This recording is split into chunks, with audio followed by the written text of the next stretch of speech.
হ্যাঁ, আমরা বলেছি আমাদের দলের উপর যে জুলুম করা হয়েছে, আমাদের নিবন্ধন কেড়ে নেওয়া হয়েছে, আমাদের প্রতীক কেড়ে নেওয়া হয়েছে, আমাদের অফিসগুলো সিলগালা করে দেওয়া হয়েছিল, আমাদের বাড়ি করে হামলা করা হয়েছে, আমাদের শেষ পর্যন্ত দিশাহারা হয়ে আমাদেরকে নিষিদ্ধ করা হয়েছে।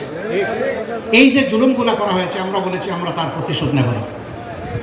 প্রতিশোধ নিতে গেলে ওদের উপরে পরিমাণ আমাদেরকে আঘাত দিতে হবে, তখন আইন আমাদেরকে হাতে তুলে নিতে হবে।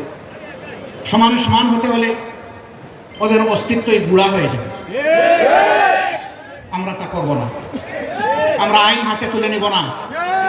এর জন্য আমরা তাদেরকে ক্ষমা করে দিয়েছি। কিন্তু গণহত্যার জন্য, গণধর্ষণের জন্য, মানুষকে আয়না করে পাঠিয়ে গুম করার জন্য, হাজার হাজার লক্ষ লক্ষ তরুণ যুবক যুবতীকে গুলি করে তাদের জীবন